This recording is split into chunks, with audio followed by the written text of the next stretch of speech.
बिस्मिल्लाहिर्रहमानिर्रहीम। अस्सलाम वालेकुम नाज़रीन, मैं वास्मा शिराजी। प्रोग्राम है फ़ैसला आपका। इस्लामाबाद के अंदर सेनेट का अलविदाई इजलास चल रहा है इस वक्त भी, और तमाम सेनेटर्स जो हैं वो धांधली के हवाले से बात कर रहे हैं। काफ़ी गर्मा गर्म बहस हुई है और कुछ लोग जो हैं जैसे ताहिर बजिंजो साहब जो कि सेनेटर हैं बलूचिस्तान से, उन्होंने मुतालबा किया है कि चीफ़ इलेक्शन कमिश्नर जो है वो मुस्ताफ़ी हों। बैरिस्टर गौहर भी इस मुतालबे में आगे आए हैं जो कि पाकिस्तान तहरीक इंसाफ के नामज़द चेयरमैन हैं। और धांधली का जो मामला है ये बढ़ता चला जा रहा है, इसके ऊपर ये बहस जो है सिमटने का नाम नहीं ले रही है पाकिस्तान के अंदर। लेकिन बहरहाल बाहर तौर पहले से इस मामले के ऊपर खदशात तो हैं ही, जो कि हर इंतखाबात के बाद रहे हैं। लेकिन अब इसका कोई हल निकालने के लिए पाकिस्तान की सियासी जो क़यादत है वो क्या बातचीत कर रही है, सेनेट के अंदर से कोई राय आ सकती है नहीं आ सकती, इसके ऊपर भी हम बात करेंगे। और इसके साथ साथ आज इस्लामाबाद हाई कोर्ट में एक अहम फ़ैसला जो है वो जस्टिस बाबर सत्तार साहब ने दिया है, जो कि इरफान मेमन साहब जो कि डीसी हैं इस्लामाबाद के, उनको गिरफ़्तार करके अदालत में पेश करने का मामला है। और उन्होंने ये कहा है अपने हुक्मनामे में कि कहीं भी हों, जिस तरह भी हों, नाम ECL में डालें और उनको हर तौर जो है वो पेश किया जाए अदालत के सामने। याद रहे कि शहरियार आफरीदी और शानदाना गुलजार की गिरफ़्तारी का मामला था, जिसकी बुनियाद के ऊपर तौहीन अदालत का केस जो है वो इस्लामाबाद हाई कोर्ट में चल रहा था। अब एक नई सूरत हाल है। अब देखते हैं कि कल उनको गिरफ़्तार करके पेश किया जाएगा या नहीं पेश किया जाएगा। सुनने में यही आ रहा है कि शायद बैरून मुल्क हैं DC साहब, लेकिन ये जो मामला है क्या हैसियत इख्तियार कर जाएगा, इसके ऊपर भी आज के इस प्रोग्राम में हम बात करेंगे। इसके अलावा ये भी आपको बता दें कि जो इक़्तिदार या जो इंतकाल इक़्तिदार है या शराकत इक़्तिदार है, इंतकाल इक़्तिदार तो ज़ाहिर जो इस वक्त निगरान काबीना है या निगरान हुकूमत है वो आने वाली हुकूमत को सौंपेगी। लेकिन जो कानून है, मुरवजा जो कवानीन है, उसके मुताबिक तकरीबन 21 दिन का टाइम है बनता है इलेक्शंस के बाद, जिसमें कि कौमी असम्बली का इजलास तलब करना है और जिसके अंदर आपने ये तमाम चीज़ें तय करनी है कि कौन कहाँ पे किस पोजीशन पे होगा। और चूँकि एक मखलूत हुकूमत की बातचीत हो रही है इस वक्त, पाकिस्तान पीपल्स पार्टी और पाकिस्तान मुस्लिम लीग नवाज़ के बीच में इस वक्त जो है वो मुज़ाकरात हो रहे हैं। लिहाजा देखना ये है कि अब किसके हाथ में क्या आता है, और ये एक ताख़ीर का शिकार होता ज़रूर नज़र आता है। लेकिन 8 दिन अभी भी बाकी हैं उस मुद्दत को जो कि 21 दिन की बनती है कवानीन के मुताबिक। क्या इन अगले चंद दिनों के अंदर अंदर ये जो शराकत इक़्तिदार का फार्मूला है, जिसके लिए सिटिंग पे सिटिंग, एक बैठक पे बैठक जो है वो हो रही है, ये तय पाएगा कि नहीं पाएगा। और पाकिस्तान मुस्लिम लीग नवाज़ के जो हल्के हैं वो भी अब ये कहते नज़र आते हैं कि पाकिस्तान पीपल्स पार्टी की शराइत जो हैं उनको तस्लीम ना किया जाए। पाकिस्तान पीपल्स पार्टी की शराइत हैं क्या, वो तस्लीम हो सकती हैं नहीं हो सकती हैं, और क्या ये तातुल, ये डेडलॉक जो है ये तवील हो सकता है, इस ताख़ीर का नतीजा क्या निकल सकता है, बहुत सारे सवालात है। और एक और नया फार्मूला भी इसके अंदर आया है कि नवाज शरीफ साहब जो है उनको सदारत दी जाए और जो वज़ारत उज़्मा है वो पाकिस्तान पीपल्स पार्टी को दी जाए। ये भी एक अहम मामला होगा कि क्या इस पर अमल दरामद होता है या पाकिस्तान पीपल्स पार्टी के जो एक उनके मुतालबात है, जिसमें कि सदारत एक अहम मुतालबा है, वो पूरा होता है, या गवर्नरशिप और बाकी जो आइनी पोजीशंस हैं वो उनको मिलती हैं या नहीं मिलती हैं। आज बिलावल साहब ने जो जुल्फ़िकार अली भुट्टो केस था उसके बाद एक बात और मीडिया से गुफ्तगू की, उसमें उन्होंने कुछ ख़तरात का भी की निशानदेही की। और ये ख़तरा क्यों है, किस तरह है, ये डेडलॉक कोई और शक्ल इख्तियार कर सकता है या नहीं, इस पर वो क्या कहते हैं वो ज़रा सुनिएगा।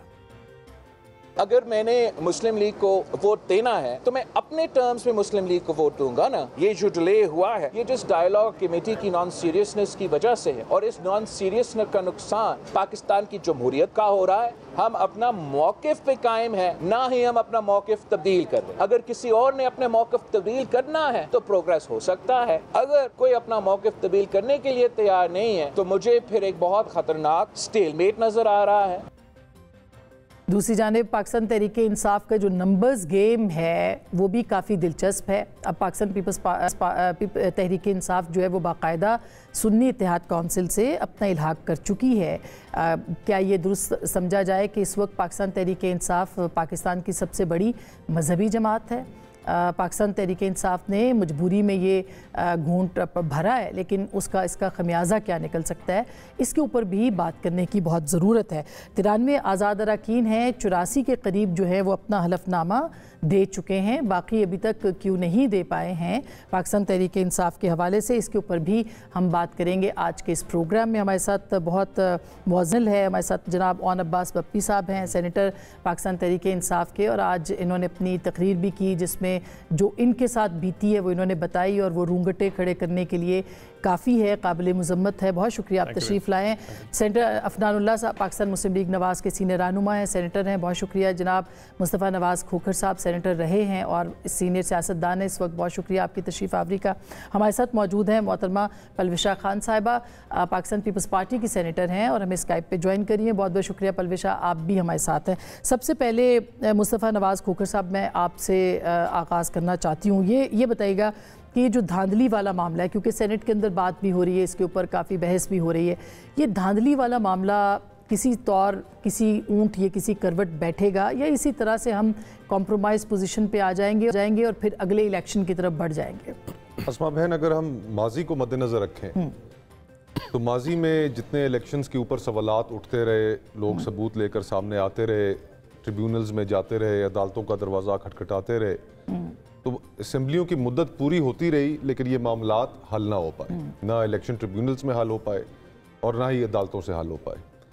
और अगर जितने बड़े सवालात इस इलेक्शन के ऊपर उठे हैं, इस तरह भोंडे तरीके से जिस तरह चीज़ें हुई हैं कि फॉर्म 45 कुछ कह रहे हैं, 47 कुछ कह रहे हैं, तो इस सूरत हाल में अगर कोई इसका हतमी नतीजा नहीं निकलता, इसके अंदर इन्वेस्टिगेशंस नहीं होती, कि इस सारे मामले में आपके मुल्क का दारुल खिलाफा भी जब महफूज नहीं रहा, जहाँ पर न सिर्फ पूरी दुनिया के फॉरेन मिशंस मौजूद हैं, और आपने कंटेस्ट किया है 2 हलकों से, और आपने कहा कि धांधली हुई है, 100% हुई है। अब तो खैर इस्लामाबाद हाई कोर्ट ले लिया स्टेज। देखें ना कि हम ये बात हवा में नहीं कर रहे, एविडेंस की बुनियाद पर मैं ये बात कर रहा हूँ कि फॉर्म 45 जो है वो जो तहरीक इंसाफ के खड़े किए गए आज़ाद उम्मीदवार थे उसके मुताबिक वो जीते हुए हैं, लेकिन जो फॉर्म 47 का नोटिफिकेशन है वो मुस्लिम लीग नून को जिता रहा है, उनके उम्मीदवारों को जिता रहा है। तो ये या तो हमारी एविडेंस गलत है, या उनके पास कोई ऐसा कैलकुलेटर लगा हुआ था कि जिसमें जो हमारे पास फॉर्म 45 आए उनके वोट गए ही नहीं। और तमाशा तो इस हद तक आगे बढ़ गया कि जो 46 हल्का है इस्लामाबाद का तीसरा हल्का, वहाँ पर मियाँ असलम साहब साबका MNA जमात इस्लामी के नायब अमीर भी हैं, वो भी कंटेस्ट कर रहे थे। और आपको पता है कि हर हल्के में जमात इस्लामी का 5-7 हज़ार वोट होता है, और वो साबका MNA भी रहे हैं। उनसे मेरी बात हुई तो उन्होंने कहा कि मुस्तफ़ा देखो मेरे साथ क्या हुआ। मैंने कहा मियाँ साहब क्या हुआ? कहते मेरे 1900 वोट कर दिए यार। तो आपने एक इंसान की सुबकी भी कर दी। तो इस पूरे प्रोसेस के ऊपर इतने सवालात हैं, और मैं समझता हूँ कि अगर इस्लामाबाद में जहाँ पर सुप्रीम कोर्ट भी मौजूद है, एंड सुप्रीम कोर्ट की नाक के नीचे अगर इस्लामाबाद के लोगों का मैंडेट चुराया जा सकता है, उनकी आवाज दबाई जा सकती है, तो बाकी मुल्क में भी इस्लामाबाद हाई कोर्ट ने वहां तो एक फैसला दे दिया, और तहरीक इंसाफ खुश नसीब है कि उनको हाई कोर्ट से, अदालतों से इंसाफ बहरहाल मिल जाता है। 18 में ऐसे नहीं था, और वहाँ पे भी उस वक्त भी मैंडेट जो है वो चोरी हुआ था। तो क्या ये इसको यूँ समझ लिया जाए कि अब ये पिक एंड चूज़ वाला है, यानी सियासतदान भी जिसको पसंद नहीं आता वो फैसला मंजूर, जिसको पसंद आएगा उसकी फेवर में वो फैसला मंजूर हो जाएगा, दूसरा नामंजूर हो जाएगा? ये बात आपकी ठीक है अस्मा बहन के माजी में तहरीक इंसाफ को 2018 के इलेक्शंस में RTS का जो फेलियर था उसके ऊपर हम सब लोग गुफ्तगू करते रहे, ऑन रिकॉर्ड हमारी गुफ्तगू मौजूद है। और अगर आज हम उससे सरफे नज़र करें तो इसका मतलब ये होगा कि हम अपनी ही की गई गुफ्तगू की नफी कर रहे हैं। आपने फौरन, आपके प्रोड्यूसर ने, आपकी टीम ने वो क्लिप निकाल लेने हमारी गुफ्तगू के जिसमें हम बड़ा वाविला कर रहे थे RTS फेलियर का। उसके ऊपर एक कमेटी भी बनी, और उस कमेटी का भी अंजाम वही हुआ जो आपको याद होगा कि सेनेट इलेक्शंस में मैंने और डॉक्टर मुसद्दिक मलिक साहब ने कैमरे पकड़ लिए थे। ना उस कमेटी का, उसके ऊपर भी एक कमेटी बनी, ना उसका कोई इजलास हुआ, और ना परवेज खटक साहब की सरबराही में जो कमेटी बनी थी RTS के फेलियर पर, ना उसकी कोई आगे पेशरफ्त हो सकी। मुझे फ़र्क ये नज़र आता है मेरी ज़ाती राय में कि उस वक्त 2018 में इमरान खान साहब को फिनिशिंग लाइन तक पहुंचाने के लिए दूध में पानी मिलाया गया था। फर्क आज ये है कि आज पानी में दूध मिलाना पड़ रहा है उनको बाहर रखने के लिए और उनकी जगह किसी और को लेकर आने के लिए। सही। तो सिस्टम इतना इस हद तक वो आगे जा चुका है कि उसने ये जो फॉर्म 45, 47 की जो कंट्रोवर्सी है कि उसके ऊपर अक़वाम मुत्तहिदा के सेक्रेटरी जनरल की भी स्टेटमेंट आ गई, बाकी चले अमेरिकन की आ गई, बरतानिया की आ गई, HRCP की आ गई। उनकी दिलचस्पी की वजह जो है वो मैंने पूछनी है आपसे, क्योंकि 18 में ये वजह नहीं, उनके पास कोई दिलचस्पी नहीं थी, क्योंकि देखें ना अब तो मैंने अभी उस पर पूछना है। लेकिन बबी साहब, आपने आज तकरीर की और आपने कहा कि आपके साथ जो कुछ हुआ और जिस तरह से भी है अफसोसनाक है, ये नहीं होना चाहिए पॉलिटिकल वर्कर्स के साथ। लेकिन ये समझते हैं कि जब आपके अपोनेंट्स के साथ ये सब कुछ हो रहा था तो उस वक्त तहरीक इंसाफ जो है उसका रवैया दुरुस्त था। बिस्मिल्लाह। देखें, ये तो किसी भी सूरत कंडेमेबल है, किसी भी फॉर्म में हो, किसी के साथ भी हो, लेकिन शायद जो हमारे ऊपर एग्रेशन का लेवल है उसकी शायद वेलोसिटी थोड़ी ज़्यादा थी। But any how, time has passed and जहाँ पे इतनी सारा थ्रेशोल्ड आपके पास आता है उसके रेपरकशंस में अल्टीमेटली बेनिफिट हमने लिया अभी सही। 8 फरवरी को जो रिजल्ट आया वो लोगों की चाहत का भी था, सिंपैथेटिक ग्राउंड्स भी थे। खान साहब के ऊपर जो 3 केसेस का फैसला किया, प्लान ये था कि ये फैसले होंगे तो लोग समझेंगे कि 30 साल के लिए नाअहल हो गए तो शायद वज़ारत अज़्मा का कैंडिडेट नहीं है, वाई वोट फॉर हिम। एक जो वोटिंग ट्रेंड रहा है कि जी अगर इलेक्शन में एक शख्स आ नहीं रहा तो वोट क्यों किया जाए, वो थोड़ा सा उसने थोड़ा सा रिबटल दिया एंड जो 8 फरवरी को वो सब ने देखा। बट हैविंग सेड दैट, क्या इन चीज़ों से लोगों की, आवाम की राय के ऊपर असर पड़ता है? यस, अब असर पड़ता है। आवाम सोचते हैं, they know everything. Social media, लोग कहते हैं कि पाकिस्तान तहरीक इंसाफ ने सोशल मीडिया का गलत इस्तेमाल किया। आई पर्सनली थिंक हमने शायद इस कौम को बावर कराया फ्रॉम ऑल द रियलिटीज। आपने इस्तेमाल किया उसको, बड़ा पॉजिटिव इस्तेमाल इसका, अगर उसका फायदा हुआ और लोगों को जो कुछ हो रहा था सबको पता था। और जैसे खोखर साहब ने फरमाया कि बलोचिस्तान जैसे अगर आप सूबे में करते थे तो हमें पता है पाकिस्तान में, बलोचिस्तान में मतलब प्लान होता है कि किसने जीता और किसने हारना, हम सबको पता है। इस्लामाबाद में ऐसा नहीं किया जाता। अभी कोई इंटरनेशनल ऑब्जर्वर्स हैं, हाई कोर्ट्स हैं, सुप्रीम कोर्ट्स हैं, लेकिन आपको अदालतें इंसाफ भी दे रही हैं। आप ये याद रखें कि 2018 में अदालतों ने इस तरह इंसाफ नहीं किया। इस्लामाबाद की हद तक यस इट मेक सेंस। क्या कराची में ऐसा हो रहा है? 18 सीटें MQM को जहां दे दी गई हैं, जहां उनकी शायद एक सीट ना बनती हो, क्या साउथ उसके लिए आप इस्लामाबाद हाई कोर्ट आ जाए? साउथ पंजाब में जो हमारे साथ हुआ है, हमने वहाँ 13 सीटें आइडेंटिफाई की हैं जो हम 40-40 हज़ार से जीत रहे थे। क्या होगा? ऐसा नहीं होने लगा। कहीं ना कहीं अगर पिक एंड चूज करके सिर्फ राजी करने के लिए अगर कर दिया जाए, देखें जी अगर इंटरनेशनल ऑब्जर्वर्स को देखें, इस्लामाबाद में 3 सीटें इन्होंने क्लेम की थी, हमने वापस कर दी। This doesn't make any sense. आप 3 ये वापस कर देंगे, सलमान अकरम राजा की दे देंगे, बट व्हाट अबाउट ऑल दो सीट्स? हमारा क्लेम 70 सीटों के ऊपर है। सही। So it doesn't make any sense. तो इसका मतलब है कि धांधली पलवेशा, इससे पहले कि अफनान साहब को जवाब दे किया जाए, क्योंकि बेनिफिशरी आप दोनों जमाते हैं, ये बताइएगा कि ये धांधली वाली बहस कब खत्म होगी पाकिस्तान के अंदर, और क्या वाकई ये पाकिस्तान तहरीक इंसाफ के साथ जो जुल्म हो रहा है ये इससे पहले तो किसी और जमात के साथ नहीं हुआ? क्या ऐसा ही है? देखिए, जुल्म तो जुल्म है, उसको किसी तरह से हम जस्टिफाई नहीं कर सकते और ना करना चाहिए। और ना जुल्म की कोई कैटेगरीज है कि कितना इन्होंने बर्दाश्त किया, कितना हमने किया, और कितनी किसकी बर्दाश्त है। हो सकता है एक छोटी सी बात किसी के जहन पर इतना असर डाल जाए कि वो सारी ज़िंदगी जो है वो उस असर से ना निकल सके, और उसके बदले इतनी बड़ी मार और चोट किसी और का जिस्म सह जाए। तो जुल्म को हम इस तरह कैटेगराइज भी नहीं कर सकते। लेकिन ये बात भी हकीकत है कि इस मुल्क में लोगों ने अपनी जानें दी, पॉलिटिकल वर्कर्स ने, लीडर्स ने, वो तो जान से ही गए। लिहाजा जुल्म तो होता आ रहा है पहले दिन से, और मैं अब पता नहीं कब तक हमारी जिंदगियों में ये जारी रहे, और इसी तरह धांधलियों की सदाएं भी हमारी जो बाकी जिंदगी है उसमें हम सुनते रहे। अगले शायद हमारे आने वाले जो बच्चे हैं, जो जब वो इस काबिल हों वोट करने और बहस करने के, तो शायद ये मामला तब्दील हो गया। लेकिन अभी देखिए, अगर आप 18 से तकाबली जायजा करें तो 18 में एक चीज ये फर्क थी कि शायद जैसे मुस्तफ़ा ने कहा कि वो दूध और पानी की अच्छी मिसाल है, लेकिन उस वक्त लोगों ने थोड़ा सा हजम भी कर लिया कुछ अरसे बाद। इस दफा मैं देख रही हूँ कि मुल्क में उसको हजम करने की जो एक सलाहियत है वो बिल्कुल खत्म हो चुकी है। जो जीता हुआ है वो भी धांधली का शोर मचा रहे हैं, और जो हारे में वो तो मचा ही रहे। और जो मैंडेट, जैसे बिलावल साहब ने कहा कि मैंडेट इस तरह से तकसीम करके अवाम ने दिया, मैं समझती हूँ बड़ी अच्छी वाइज स्टेटमेंट है। नॉट बिकॉज वो चेयरमैन है मेरी जमात के, लेकिन एक बड़ी वाइज स्टेटमेंट है, दिल में लगने वाली। पाकिस्तान की अवाम ने किसी एक को मसीहा नहीं समझा है। पाकिस्तान की आवाम ने बांट के मैंडेट दिया, अब उसमें जाहिर है उस पर भी सवालात हैं। तो हर मैंडेट पर सवाल है, और मैं समझती हूँ कि इतना जो है बड़ा एक मसला है कि इसमें से सवालों के जवाब तो ना मेरे पास है, ना आपके पास है, ना किसी और के। सवालों के जवाब तो इलेक्शन कमीशन के पास है। और अल्टीमेटली मैं समझती हूँ इस साए को जब तक कोई नई हुकूमत बने या काम करे, जब तक ये जो एक नहूसत का साया जो धांधली की सूरत में उसके सर पे ये जो सदाएं हैं ये आती रहेंगी, तो वो हुकूमत काम नहीं कर सके। आप इंटरनेशनल कंडेमनेशन देख लें किस हद तक आ रही है। क्या हम उसको इग्नोर कर सकते हैं जब हमने उनसे पैसे भी लेने हैं, हमने एक इंटरनेशनल कमिटी में भी रहना है ऑफ नेशंस में, हमने लोगों से इंटरेक्ट भी करना है बैरून मुल्क। तो ये कोई अच्छे हमारे ऊपर इल्जाम तो नहीं है कि आज की मतलब इस सदी में और इस सेंचुरी में अफनान साहब ये बात जो अभी बिल्कुल जो पलविशा ने भी बात की है कि एक इंटरनेशनल एक आखिरी बात में एक आखिरी बात, क्योंकि अफनान जवाब देंगे, उनसे माजरत के साथ जरा आप ये भी देख लें कि अता तारड़ साहब कैसे जीते और इलेक्शन की रात वो कहाँ जाके किससे जो है उन्होंने मिन्नत समाजत की। और ये जब तक ट्रेंड खत्म नहीं होगा, मैं ये नहीं कहती कि कौन वहां जीता या हारा, लेकिन अता तारड़ साहब लाहौर नहीं जीते। लिहाजा ये तमाम जो दास्तानें हैं ना, ये आखिर में केस स्टडीज बनेंगी हमारी आने वाली नस्लों के।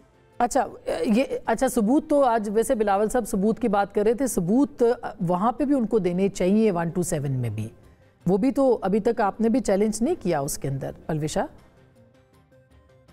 ये अफनान को पता होगा कि वहाँ जो हालात, मैं ये आपको नहीं कह रही कि हम आपको इस पे चैलेंज कर रहे हैं कि हम जीते, या मैं ये कह रही हूँ कि अता तारड़ साहब ने, और ये एक रिकॉर्ड की बात है, जिन लोगों को खबर रहती है मामलात की उनको ये भी पता है कि अता तारड़ साहब इलेक्शन से पहले एक रात कहाँ जाके हीले वसीले और मिन्नत समाजत करते रहे और उसके नतीजे में उनका रिजल्ट ये तो खबर दे रही हैं आप फिर अगेन, और फिर इसके ऊपर अब मैं सबूत कहूंगी और फिर सबूत जो है वो नहीं होगा। ऐसे सबूत छोड़े नहीं जाते अस्मा, ऐसे सबूत कभी नहीं छोड़े जाते। और ये अफनान साहब ये संगीन इल्जामात है।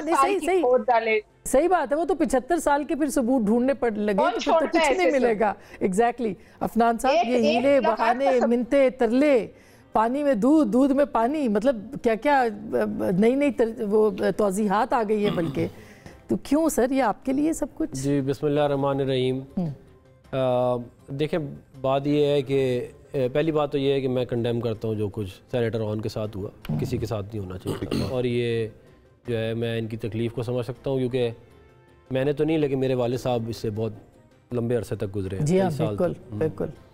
तो दूसरी जहाँ तक बात है धांधली की, देखें हमारी एस्टिमेशन ये है कि हमें कोई 20 सीटों के ऊपर हम जीत रहे थे, और वो और जो है मतलब हमारा जो रिज़ल्ट जो हम तवक्को कर रहे थे उस तरह नहीं आया। और ये कहाँ पे आप कह रहे हैं? देखिए मिसाल पंजाब में, पंजाब सेंट्रल पंजाब में प्राइमरीली। अच्छा हाँ जी। तो अब जो है वो ये बात कि कहाँ धांधली हुई कहाँ नहीं हुई ये एक डिबेटेबल है, लेकिन इवेंचुअली तो इसका नतीजा तभी निकल सकता है जब हम कोर्ट में जाएं और फॉर्म 45 फॉर्म 47 जो आपस में रिले ना करें और फिर आप कोई बात कर सकते हैं। लेकिन ये ज़रूर बदकिस्मती है कि इलेक्शन का रिज़ल्ट जो है वो किसी को भी कबूल नहीं है। हर कोई ये कह रहा है कि धांधली हुई है, और ये जो है ये इसके अंदर अगर आप इसकी कभी भी नहीं होता। आपको 18 वाला कबूल नहीं था, लेकिन वो ये था ना कि पीटीआई को कबूल था, हमें कबूल नहीं था। 2013 वाला हमें सब तकरीबन सबको कबूल था, 8 वाला भी मोर और लेस सबको कबूल था। लेकिन ये तो कमाल ही हो गया ना इस दफा, तो मतलब कि कोई जीतने वाला भी कह रहा है ठीक नहीं है, हारने वाले भी कह रहे हैं ठीक नहीं, सब सड़कों पे कह रहे हैं कि कोई ठीक ही नहीं है। तो ये तो कोई तरीका नहीं है। तो ये जो है ये हमें देखना पड़ेगा कि ये क्या वजह हुई कि हम इधर पहुंचे। मेरा ये ख्याल है कि इलेक्शन कमिश्नर की अपॉइंटमेंट के वक्त सोचना चाहिए था। सबकी गलती है, मैं किसी एक को नहीं कह रहा। केयर टेकर प्राइम मिनिस्टर की अपॉइंटमेंट के टाइम पे सबको सोचना चाहिए था। और वो जो हम बार बार कहते रहे ना कि आरओ इलेक्शन, उसकी वजह से जुडिशरी आरओ के लिए नहीं आई, वो भी हमें सोचना चाहिए था ना उस वक्त कि फिर इवेंचुअली ये आता है नतीजा उसका। तो ये अगर 3 जगह ठीक होती। लेकिन अफनान साहब अब तो पूरे सिस्टम पे ही सवाल उठा रहे हैं। अब आरओ नहीं होंगे तो बाकियों के ऊपर, मतलब बाहर किस इदारे को उठा के आप कहेंगे? आप कहते हैं फौज के तहत आपको नहीं चाहिए, आप कहते हैं फलाने के तहत आपको इलेक्शन नहीं चाहिए। आई मीन सियासतदानों की बात कर रही हूँ, सियासी जमातों की बात कर रही हूँ, मैं सिस्टम की बात कर रही हूँ। किसके ऊपर भरोसा है इस वक्त? देखिए बात यह है कि अगर हम अपने मामलात खुद हल करेंगे तो हमारे लिए अच्छा है, इस मुल्क के लिए भी अच्छा है। अगर हम अपने मामलात खुद हल नहीं करेंगे तो फिर ये ऐसे ही चलेगा जैसे चल रहा है। ये भी मैं आपको बता दूं। तो हम मामला कैसे हल करेंगे? यही तो सबसे बड़ा मामला इस तरह हल करेंगे कि हमें कोई चार्टर ऑफ डेमोक्रेसी या चार्टर ऑफ इकोनॉमी या ट्रूथ एंड रिकंसिलिएशन कमीशन, ये कुछ कहीं ना कहीं हमें जो है वो लाइन खींचनी पड़ेगी ना, वरना देखिए स्टेटस को जो है वो तो तबाही है। अगर आपने स्टेटस को पे चलना है तो ये ऑब्वियस है। ये अच्छा, ये जो आज नहीं कल नहीं, ट्रूथ एंड रिकंसिलिएशन की आपने बात की, अभी इमरान खान साहब ने भी, ओन अब्बास साहब बात की है इसके ऊपर कि सच्चाई कमीशन बने। पहले वो इस पे भी बात नहीं करते थे, मगर अब चूंकि वो भी हार गए तो उनको भी अब याद आ गया सच्चाई कमीशन। काश कि पहले हुआ होता ना, मतलब बहुत सारी चीज़ों को पहले होना चाहिए था। अच्छा, उसमें पॉइंट वही है जैसे खोकर साहब ने कहा कि दूध में पानी मिलाना और पानी में दूध में फ़र्क है। अगर उस वक्त प्रिज्यूमेबली ऐसा हो भी गया तो एक छोटी लेवल जहां पे आप 100-100, 150-100 सीटों को लाख वोट से चेंज कर रहे हो। मैंने 12 कहा कि हमारे पास कम से कम कोई 14 के करीब मिसालें हैं जहां हमारे उम्मीदवार का 1 लाख वोट सिर्फ एक का हिस्सा इधर से उठा के इधर डाल दिया गया। ये सिस्टम अगर आज ट्रेवल कर गया और कल को अगले 5 साल बाद इस तरह की एक पॉलिसी आ गई कि जी आपको कैंपेन करने की जरूरत नहीं है, अवाम में जाने की जरूरत नहीं है, सिर्फ एक आरओ को जाके आपने मामला तय करने, 1 लाख वोट तो वैसे मिल जाएगा। सो पाकिस्तान में फिर जमहूरियत इन फिर 1-1 लाख वोटों पे चलनी है। फिर उस पर जमहूरियत जो वजीर आजम निकलेगा वो भी ऐसा ही निकलेगा। तो ये पाकिस्तान सिस्टम में आज अगर देखें, हमें तो नंबर गेम से जो लग रहा है हमारी हुकूमत तो बनती नजर नहीं आ रही, लेकिन हम क्यों लेट गो नहीं कर रहे कि आज अगर लेट गो कर दिया तो फिर अगले 5 साल बाद क्या होगा? फिर तो ये सिलसिला लामुतना ही है। बिल्कुल सही बात है, लेकिन इल्जामात ही इल्जामात हैं। इन इल्जामात के लिए हकायक, सबूत और तहकीकात होनी चाहिए। उसकी तरफ क्या हो सकता है इस पर भी बात करेंगे। और उसके बाद पाकिस्तान पीपल्स पार्टी और पाकिस्तान मुस्लिम लीग नवाज किसी भी एक फार्मूले पे क्यों जो है वो डेडलॉक का शिकार है, इस पर बात करेंगे ब्रेक के बाद।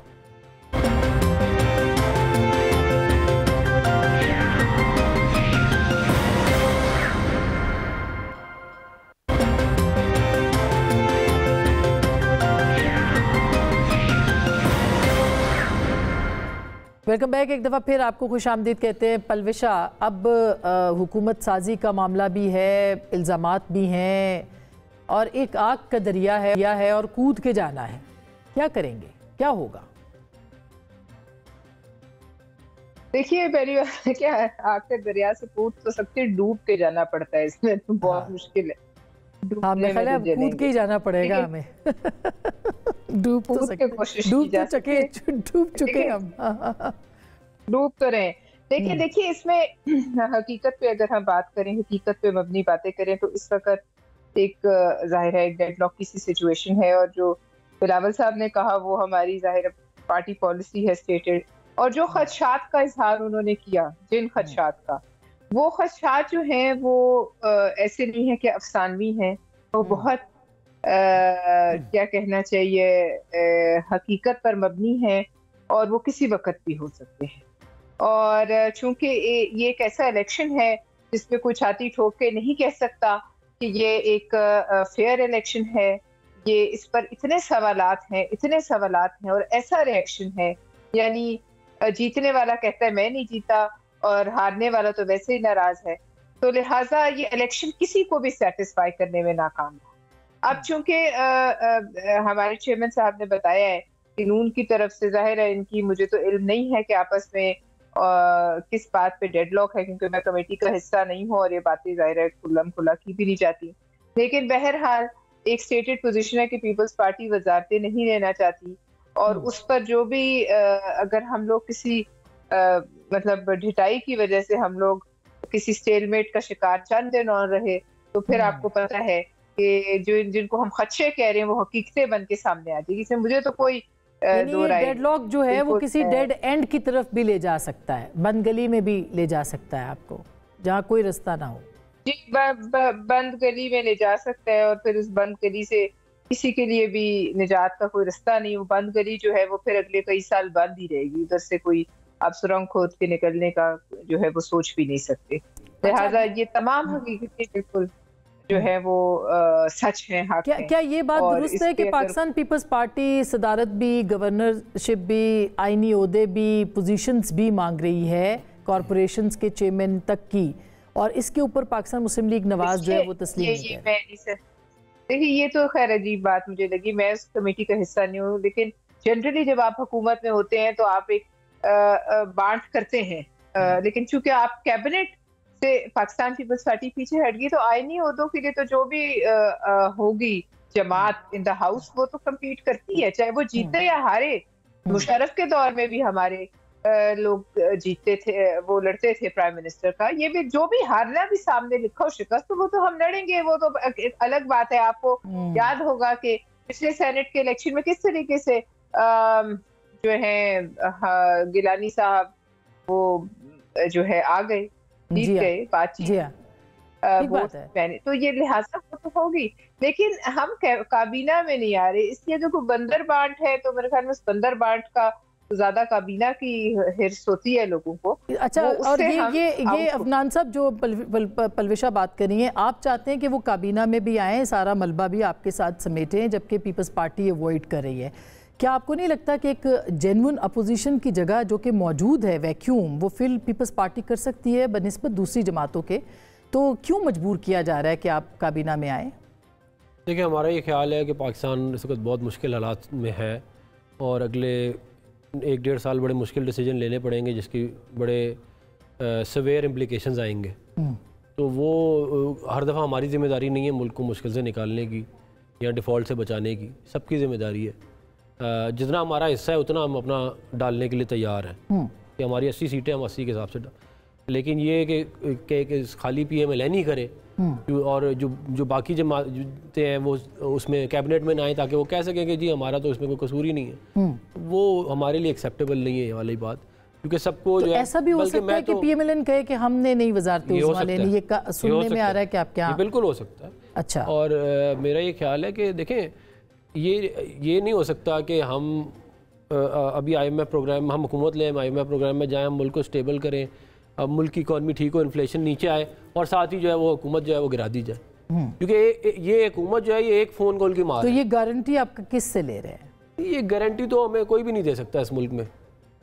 हालात ये भी तो एक अलमिया है ना, कौन देगा गारंटी? किसी की ज़बान की कोई 2 टके की वैल्यू नहीं रही। अब इससे पहले कि मैं पहले तो वैल्यू होती थी ना, तो फिर बात भी हो जाती थी। अब तो आपकी वैल्यू कोई नहीं। तो मैं ये बताइए मुस्तफ़ा साहब कि आपको जिम्मेदार कौन है, जिम्मेदारी फिक्स कौन करेगा, गारंटी कौन देगा, कौन लेगा, टेबल पे कौन बिठाएगा? सवाल ही सवाल है। क्या लग रहा है आपको? अस्मा बहन, जब इलेक्शन 8 फरवरी गुजरी, सवालात उठे, उसके बाद मुख्तलिफ जमातों के सरबराहान ने, बिलावल साहब ने भी एक प्रेस कॉन्फ्रेंस की और फिर उसके बाद एक और प्रेस कॉन्फ्रेंस का इनेकाद किया गया चौधरी शुजात साहब के घर पर, और सुनने में ये आया है कि सबको कहा गया कि जनाब पहुँचे वहाँ पर और प्रेस कॉन्फ्रेंस करें।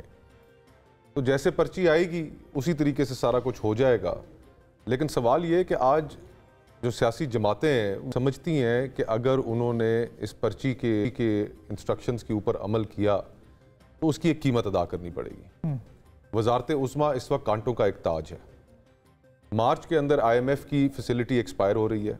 आज डॉन अखबार में बिजनेस पेज में उनकी हेडलाइन थी कि एक बैनुल-अक़वामी इदारा है फिंच के नाम से, और उन्होंने कहा है कि पाकिस्तान को जो $6 अरब का नया पैकेज दरकार है उसको हासिल करने में भी मुश्किलात का सामना होगा, क्योंकि पाकिस्तान के अंदर सियासी बेयकीनी बहुत बढ़ चुकी है और इलेक्शनों के ऊपर भी सवाल है। और वो ये चाहते हैं कि तहरीक इंसाफ भी हुकूमत का हिस्सा बने। अब उसमें ये भी है कि अगर वो नहीं होंगे तो फिर मुस्तहकम नहीं। अब पार्लिमानी इस्लाहात में जब इस तरह की सूरत हाल का सामना हो जाए कि जिस जमात के पास अक्सरियती सीटें हैं वो हुकूमत ना बना सके और बाकी छोटे ग्रुप्स और छोटी पार्टियां जो उससे कम सीटें रखते हैं वो मिलकर हुकूमत बनाए, तो उसे माइनॉरिटी गवर्नमेंट कहा जाता है। अब माइनॉरिटी गवर्नमेंट ज़ाहिरी बात है उसके पास उस तरह का मैंडेट तो नहीं है, जब नाम ही उनके लिए यही इस्तेमाल होता है, ठीक बात, तो फिर ये चीज़ें हासिल करना तो मुश्किल होंगी। अब सवाल हमारे लिए ये अस्मा बहन कि हम सारे जो इस मुल्क की जो सियासी अशराफिया है, उस सियासी अशराफिया के अंदर सिर्फ सियासतदान ही शामिल नहीं है, उसके अंदर माशाल्लाह अदलिया भी शामिल है, उसके अंदर हमारी इस्टेब्लिशमेंट भी शामिल है।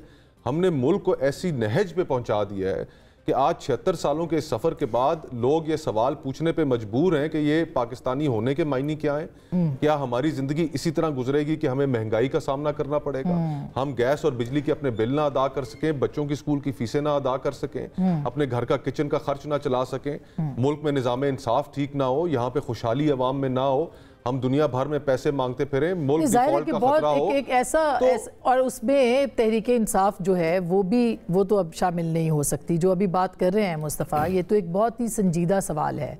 आप शामिल नहीं होंगे, आपके नंबर्स गेम का भी इस वक्त जो है वो उसमें भी फिर भी आप कहते हैं कि प्राइम मिनिस्टर के कैंडिडेट होगा। कैसे चलेगा ये मुल्क अगर आप भी नहीं आएंगे, दोबारा सड़कों पे होंगे, कैसे चलेगा? देखें, अगर तो रिजल्ट्स वैसे आ जाते जैसे अवाम ने मैंडेट दिया था, तो अल्टीमेटली गवर्नमेंट हमारी थी, हमारा क्लेम हमारी 180 सीटें बनती थी।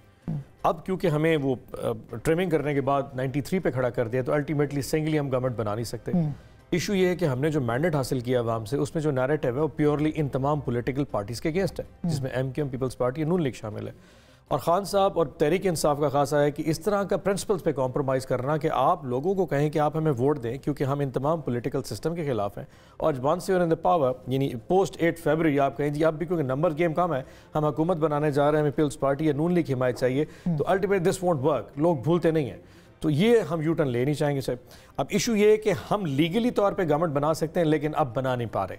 अब हम जाएंगे अपोजिशन में, और जो ये लेना चाह रहे हैं वो एक्सेस बैगेज जो है ना, वो अब उसको उठाने के मूड में नहीं है। वजारत उस्मा का लालच बहुत बड़ा है, मुंह में पानी तो टपकता होगा, लेकिन अल्टीमेटली फिर बोझ तो है, और वो ये उठाने की पोजीशन। दूसरी बात ये कि आपके पास अगर अवामी मैंडेट भी ना हो, प्लस पीछे इकोनॉमिक इश्यूज अपनी जगह पे हो, तो फिर ये बोझ गवर्नमेंट ने आगे चलना भी कोई नहीं। ये IMF जितनी भी एजेंसीज हैं जिन्होंने आपके साथ काम करना है, वो आपकी क्रेडिबिलिटी भी काम करेंगे कि पाकिस्तान में एक गवर्नमेंट खड़ी है। फॉर एग्जाम्पल, अगर नून लीग अपना प्राइम मिनिस्टर ले आती है और back end support peoples party कर रही है, और किसी टाइम पे बिलावल भुट्टो जरदारी साहब का मूड कर जाए कि अब्बा जी मैंने जो है वज़ीर-ए-आज़म बनना है आज से 6 साल बाद, और वो उसको जनाब स्विच ऑफ कर दे और नून लीग की गवर्नमेंट नीचे धड़म गिर जाए, तो ये चीज तो IMF ही देख रही है। सही बात है, लेकिन वो तो एक पॉलिटिकल 16 महीने में भी उन्होंने अपना पॉलिटिकल जो स्टेक था उसको जलाया, अब भी तो जला रही है दोनों जमात। ये तो माने कि आपके 3.5 साल के जो खमियाजा था वो इन दो जमातों ने पूरा किया। मैं बाकी उनसे भी पूछूंगी कि उन्होंने क्या किया 16 महीनों में। 3.5 साल में क्या किया? कौन सी एक ऐसी फिगर है जो आप 1.5 साल का PDM हमारे 3.5 साल से कंपैरिजन में कर सकती हैं? किसी भी इकोनॉमी 5.6% लेके अफनान और मुस्तफा खोकर साहब दोनों समझते हैं कि इकोनॉमी के फिगर्स अगर मैच करना चाहें तो PDA गवर्नमेंट से मैच नहीं कर सकते। We were much more ahead of that. Issue is कि जब अलायंस में जो गवर्नमेंट कर रहे हो, जब चूचू का मुरब्बा बनेगा तो अल्टीमेटली वो गवर्नमेंट आगे नहीं जा सकती। प्राइम मिनिस्टर एक बैठा है, कैबिनेट मेंबर 40 है जो मुख्तलिफ जमातों से हैं, उनके अपने एजेंडाज हैं, अपने नैरेटिव्स हैं, वो अपने हिसाब से मूव करेंगे, ब्लैकमेलिंग करेंगे। मगर अब ये एक जो कांटों का ताज है, ये बहरहाल किसी ने पहनना है, वरना वो जो बात कह रही थी या जो बिलावल साहब कह रहे हैं, अगर ये ताज किसी ने ना पहना तो फिर कुछ और पहन सकते हैं। वो क्या होगा? ब्रेक के बाद।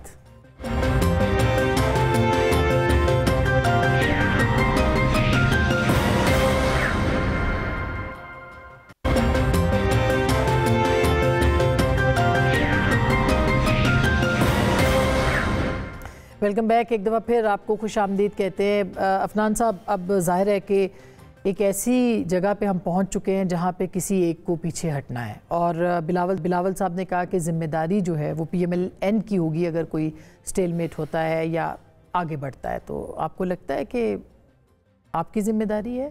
देखिए, हमारी उतनी ज़िम्मेदारी है जितनी किसी और की है। यहाँ आप इस तरह कर ले कि 266 में से 80 हमारी ज़िम्मेदारी है, 92 इनकी और 54 उनकी। आप इस तरह तो नहीं कह सकते ना कि हमारी कोई मतलब कि हम सब पाकिस्तानी हैं, हम सबका फ़र्ज़ है कि इस मुल्क को सीधे रास्ते पे लेके जाना है। तो वो उसके अंदर जो है वो मैं उम्मीद करता हूँ कि कोई ब्रेक थ्रू हो जाए, वरना तो फिर ये और मसाइल पैदा होंगे और जो है वो और मज़ीद जो है मुल्क में डिस्टेबिलिटी आएगी। आपको देखें, जून में बजट देना है, लेकिन आप क्यों चाहते हैं कि पीपल्स पार्टी कैबिनेट का हिस्सा बने? उसकी वजह ये कि ये सिस्टम नहीं चलेगा ना उसके बगैर। ये सिस्टम धड़म से गिरेगा, एक फ़ोन कॉल की मार भी नहीं है सिस्टम। आप ये अगर ये जो ये कर रहे हैं ना, आपने मनी बिल पे पास करना है, कैसे करेंगे हम 80 सीटों से मनी बिल पास? मुझे बताएं आप। हमने कॉन्स्टिट्यूशनल अमेंडमेंट तो आप भूल जाए, क्योंकि उसके लिए तो आपको मतलब कितनी पार्टियां चाहिए। हम नॉर्मल लेजिस्लेशन नहीं कर सकते। नहीं, मगर उन्होंने तो कहा है कि गिरने तो नहीं देंगे सिस्टम को। नहीं, वो तो फिर वही वाली बात है ना कि वो तो फिर वो वादे के ऊपर अगर आपने किसी के सहारा लेना है, ठीक है। इससे पहले कितनी, मैं पीपल्स पार्टी की बात नहीं मैं कर रहा, मैं वैसे बात कर रहा हूँ कि इस मुल्क का पॉलिटिकल निज़ाम इतना पोलराइज कर दिया है, इतना पोलराइज कर दिया कि उसके अंदर अब किसी को आप ट्रस्ट ही नहीं कर सकते। हर तो फिर ऑन अब्बास अब क्या होगा? मैं वैसे एक बात, सॉरी, मैं एक मेरा ये ख्याल है, एक मेरी तजवीज़ है कि कौमी हुकूमत जो है may be the way forward, ठीक है ना, कि हम जिसमें पीटीआई भी हो, बिल्कुल, हाँ सब हो, कौमी हुकूमत तभी होगी ना, और उसमें जो है वो, वरना अभी लोग वजारत उज़्मा नहीं ले रहे, तो उसके लिए तो खान साहब नहीं मानेंगे ना। एक वक्त अब वक्त ये भी आ गया कि कोई वजीर भी नहीं बनना चाहेगा। अब देखें ना, कैबिनेट नहीं बिल्कुल, वो तो मैं साद रफीक साहब का एक सुन रही थी जिसमें वो कह रहे हैं वजारतें बांटेंगे और लेने वाला कोई यही हो रहा है। तो क्या खान साहब मान जाएंगे मुल्क के वसी तर मफाद में? वो भी तो कुछ मान सकते हैं। वसी तर मफाद है ना, this is more of a मुनाफिक टर्म कि जी वसी तर मफाद में सब कुछ कर लिया जाए। जब हम कह रहे थे कि हमें गवर्नमेंट दे दें, और बन रही थी हमारी गवर्नमेंट, तो दे देते।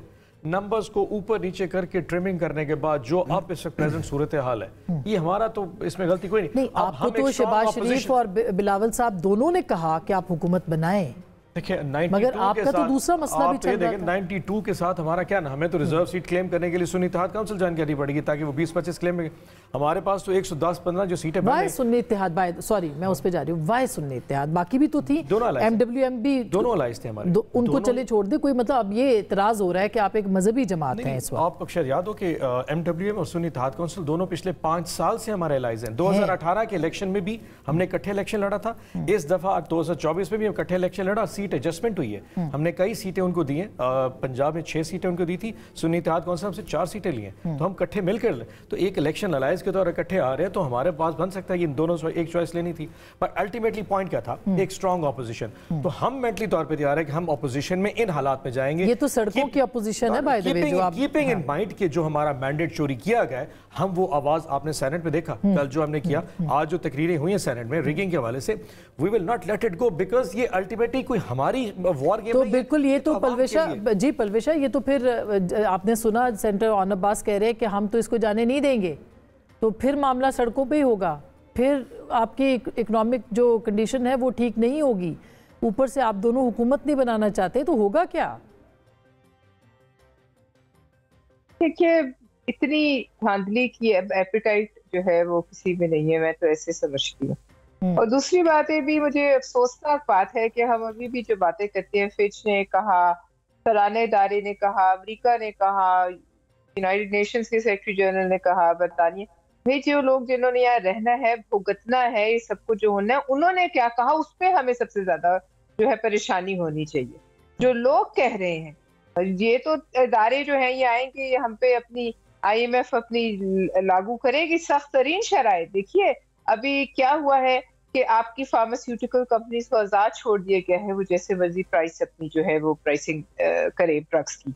एक तूफान आएगा ये अदवायात की कीमतों में। आप मुझे बताएं ये कौन सी हुकूमत मतलब इसको बोझ बर्दाश्त कर सकती है? फिर आका कुछ दिन पहले 5-5.5 रुपए कीमत बढ़ी फी यूनिट, आज फिर 7 रुपए की सिफारिश की हुई है।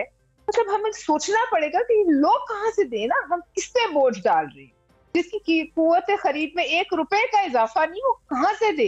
गैस देखें, इस दफा गैस के बिल्स जो लोगों को 1-1 लाख रुपए, कभी सुना है आपने आसमान लोगों को आम घरों में चंद हीटर इस्तेमाल करने के 1,50,000 बहुत महंगाई है मतलब। और उसके बाद हाँ आप देखिए कि सर्दियों में आप ठिठर के मर जाएं, गर्मियों में आप गर्मी से मर जाएं। क्या इसीलिए बंदा अपने मुल्क में मतलब हल तो फिर सियासतदानों ने निकालना है ना, हल तो किसी कहीं बाहर से कैसे आएगा? हल मुझे तो नहीं असमा, अभी इस मामले का हल मुझे तो नजर नहीं आ रहा, क्योंकि देखिए मैं ये भी नहीं कह सकती कि इसको जो है धांधली की एपेटाइट बना ले कौन, बर्दाश्त करती रहे। और अब देख लीजिए आज कोई वजीर आजम बनने को तैयार नहीं। मुस्तफा आपको हल नजर आ रहा है? सियासतदानों को असमा बहन हल निकालने के लिए छोड़ें तो वो हल निकाले ना। यहाँ पर आप सियासतदानों को हल निकालने के काबिल छोड़ते ही नहीं है, मार मार के उनका वो बुरा हशर कर देते हैं कि अब अवाम में जो इस वक्त तरीके बात ऑन भाई कर रहे हैं ट्रिमिंग वाली, वो बात इनकी काफ़ी हद तक ठीक है। अब आप किसी एक को मैंडेट आने दें। आपको खान साहब का वो वक्त भी याद होगा कि जब वो वज़ीर आज़म थे और वज़ीर आज़म होने के बावजूद 3 साल हुकूमत करने के बावजूद खैबर पख्तूनख्वा जहाँ से आज वो 3/4 अक्सरियत लेकर आए, वहाँ पर लोकल गवर्नमेंट इलेक्शंस हार गए थे।